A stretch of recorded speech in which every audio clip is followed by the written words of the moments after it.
Alors on évoque le phénomène d'auto-écriture. Moi j'utilise le mot écriture automatique, ou ce que nos amis brésiliens, Spirit, appellent la psychographie dans leur terminologie. Là aussi je pense qu'il peut y avoir, et du reste ça peut se combiner, deux approches. Parce que je voudrais évoquer succinctement, il faut reconnaître tous les travaux qui ont été faits par la psychanalyse, entre autres, et sans évoquer les différents conflits et les différents courants. Donc nous sommes un peu comme un iceberg. Il y a ce que nous percevons, et puis l'autre partie que nous ne percevons pas. Et donc, lors de ces manifestations d'écriture automatique, eh bien, je pense que peut-être, pas systématiquement, mais il y a une partie, je dirais des premiers jets d'écriture, qui n'est que l'émergence de cette partie de nous-mêmes inconnue qu'on appelle l'inconscient. Et qu'ensuite, il y a une partie beaucoup plus subtile, effectivement, qui, par l'intermédiaire du médium, peut se manifester en donnant des informations du monde spirituel. Et des fois, les deux peuvent se combiner. Il y a toujours des phénomènes d'interdépendance. Et c'est des fois très difficile de pouvoir, disons, dire à quel moment, effectivement, vient d'une écriture, je dirais, inspirée, et qu'une autre partie qui n'est que finalement la révélation de notre psyché la plus profonde. Donc là aussi, je pense qu'il peut y avoir les deux qui se manifestent. D'où ça vient? Qu'est-ce qu'il y a derrière? Est-ce que c'est la manifestation d'une entité spirituelle réellement? Est-ce que c'est l'ouverture à ciel ouvert, brutalement, de notre inconscient, avec tout ce que ça peut comprendre, nos peurs, nos angoisses, nos refoulements? Donc je pense que l'écriture automatique, il faut être prudent par rapport à l'équilibre tant physique que psychique de la personne.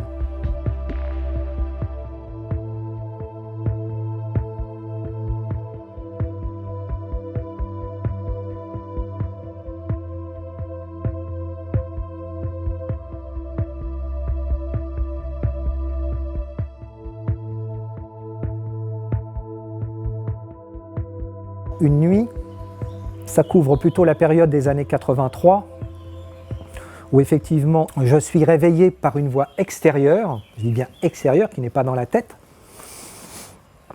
et qui m'annonce qu'il faut que je prenne un papier pour donner un message par écriture pour mon père.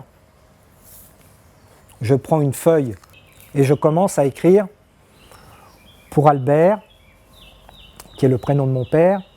Clermont-Ferrand, classe de mathématiques du 3e degré. Te souviens-tu, ici Pierre Pécois. Ce fut en décembre, le 20 décembre 1941. Notre supérieur s'appelle Arié, affect, la vie continue. Le lendemain, ayant une petite studette dans le 15e, je suis invité chez mes parents à manger et j'arrive avec cette écriture automatique que j'ai sous les yeux. Et je vais la présenter à mon père en lui disant « Papa, voilà, il commençait un peu à avoir l'habitude de mes aventures un peu curieuses. » Et je vois cet homme prendre un air très sérieux, les larmes aux yeux, et me dire « Attends quelques minutes ». Il va dans son bureau et il revient avec cette carte, avec une jeune femme dessinée dessus. Et il me dit, ben voilà, à l'époque, j'étais à l'école Massillon, à Clermont-Ferrand, et j'avais un bon copain de l'école, et à l'époque, on remettait des témoignages de satisfaction. Et ce copain, il s'appelait Pierre Pécois. Oui, et ce copain m'a dessiné une charmante petite copine, qui s'appelle Eva. Et en témoignage d'amitié, il m'a remis son témoignage de l'époque de satisfaction.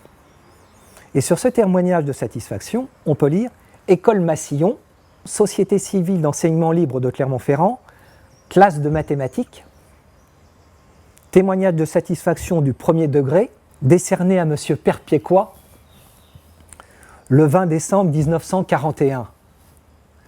Et notre supérieur s'appelait Arié. Alors, ce qui est intéressant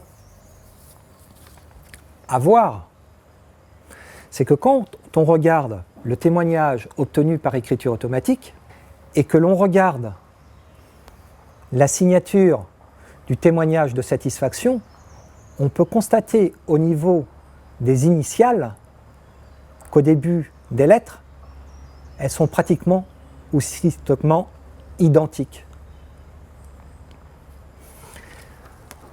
C'est troublant.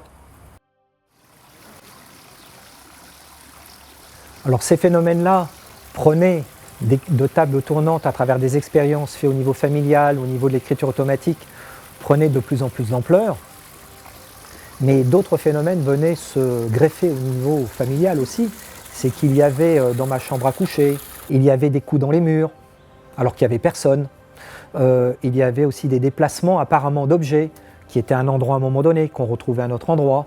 Des objets même qu'on retrouvait tordus, alors que je n'avais rien fait sur la ménagerie familiale. Donc devant la tournure des événements et l'inquiétude des parents, ceux-ci ont pris une décision d'aller voir des autorités médicales compétentes, comme on dit, psychologues et psychiatres, ce que j'ai fait en passant dans leurs mains différents tests type tests de Rorschach et autres. Et effectivement, ces médecins ont trouvé que j'étais, si je peux dire avec un brin d'humour, normalement névrosé comme tout le monde.